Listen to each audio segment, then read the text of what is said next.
پہلا قدم شیطانی نطفہ۔ یہودیوں کے پاس کبھی بھی کوئی اپنا ملک نہیں تھا اور وہ آوارہ ہی رہے ہیں۔ ہالینڈ کا ایک رہائشی قانونی وکیل تھیوڈور ہرزل اس سے یہ سب برداشت نہ ہوا۔ اس نے 1896 میں ایک کتاب ملک یہود میں لکھا کہ ہمیں لازماً یہودیوں کے لیے ایک مستقل حکومت تشکیل دینا ہوگی۔ اس نے 29 تا 31 اگست کی تاریخوں میں اگلے سال 300 بڑے یہودیوں کو سوئٹزرلینڈ میں جمع کیا تاکہ کس طرح ایک یہودی حکومت کو بنایا جائے کے بارے میں بحث و گفتگو کریں۔ مختلف ممالک کے بارے میں بات چیت ہوئی، لیکن بالآخر فلسطین پر سب کا اتفاق ہو گیا، اور کیونکہ فلسطین میں یہودی مقدسات بھی موجود ہیں جو عوامی فریب دہی کے لیے ایک بہترین بہانہ قرار پائے، ہرزل نے حکومت عثمانی کے سلطان عبدالحمید ثانی کو بہت سے تحائف ارسال کیے اور ساتھ ہی یورپی یہودیوں کے فلسطین آنے کی اجازت مانگی، جسے بادشاہ نے قبول نہیں کیا۔ لیکن ہرزل نے امریکی اور یورپی یہودیوں کی مدد سے ایک کمپنی بنائی جو فلسطین میں جا کر رہنے والے یہودیوں کی مالی مدد کیا کرتی تھی۔ دوسرا قدم چور ساتھی۔ 1914 میں پہلی جنگ عظیم شروع ہوئی۔ ان حالات میں یہودیوں نے جنگ کو بہانہ بنا کر بے شمار یہودیوں کو فلسطین مہاجرت کروائی۔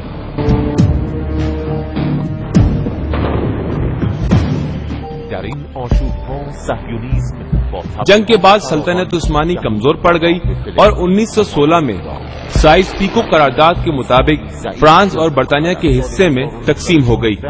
فلسطین برطانیہ کے حصے میں آیا اور برطانوی فوجی وہاں قابض ہو گئے۔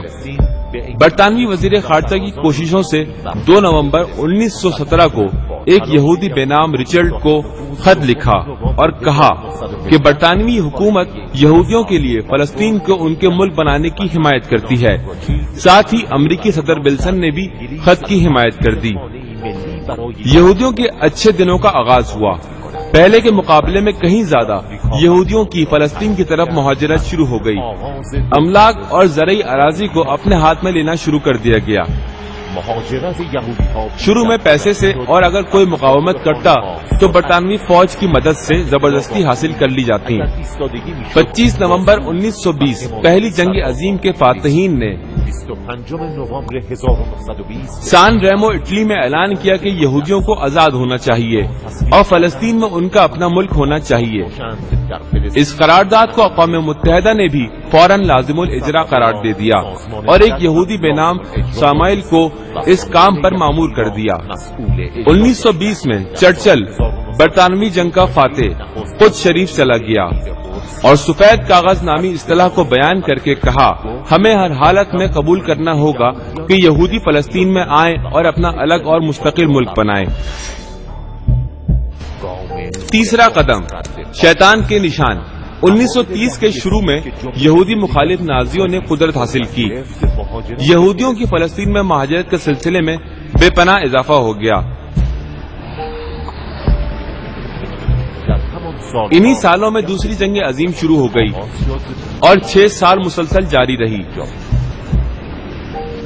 جنگ کے فوراً بعد ایک نیا کھیل شروع کر دیا گیا، ہولوکاسٹ۔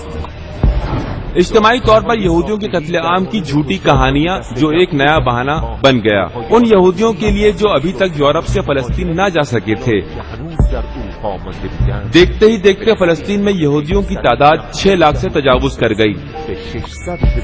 اس دفعہ برطانیہ کی جگہ وہ ملک یہودیوں کی مدد کر رہا تھا جس نے جنگ کے دوران یہودیوں کی مدد سے نئی طاقت و ہیبت حاصل کر لی تھی، یعنی امریکہ۔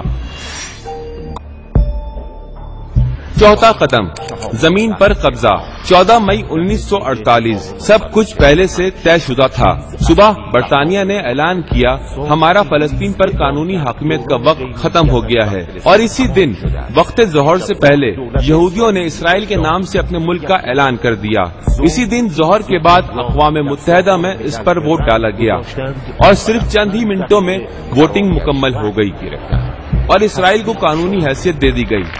اس کی تھوڑی دیر بعد اقوام متحدہ نے باقاعدہ اعلان کیا کہ سرزمین فلسطین پر ایک اور ملک اسرائیل کے وجود کو قبول کر لیا گیا ہے۔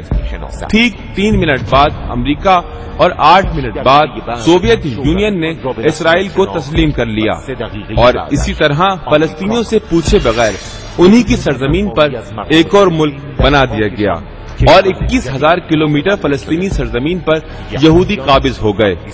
دوسرے دن مصر، اردن، شام، سعودیہ، عراق اور لبنانی فوجوں نے حملہ کر دیا اور کافی زیادہ حد تک کامیاب ہو گئے، لیکن اچانک اقوام متحدہ نے سازش کار لوگوں کے ساتھ ساز باز کر کے 20 روزہ جنگ بندی کروا دی اور اس جنگ بندی کے دوران اسرائیل کو بھرپور تسلیحاتی مدد حاصل ہو گئی تھی، جس کی بنا پر اسرائیل نے 20 دن بعد اچانک عربی فوجوں کو شکست سے دوچار کر دیا اور پوری سرزمین فلسطین سوائے کرانہ باختری اور غزہ قابض ہو گیا، یعنی در حقیقت فلسطین نامی ملک ختم ہو گیا اور لاکھوں فلسطینی اپنے ہی گھروں سے بے دخل کر دیے گئے۔ 5واں قدم، زخم زیتون۔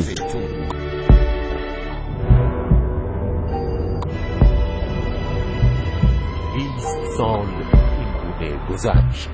1968 میں صاف کی کوششوں سے عربی حکومتوں نے اسرائیل پر حملے کا ارادہ کیا کہ جس کے جواب میں اسرائیل نے پہلے پہر حملہ کر کے عربوں کو شکست دے دی اور یہودیوں کے ہاتھوں غصب شدہ فلسطین زمین 3 برابر ہو گئی۔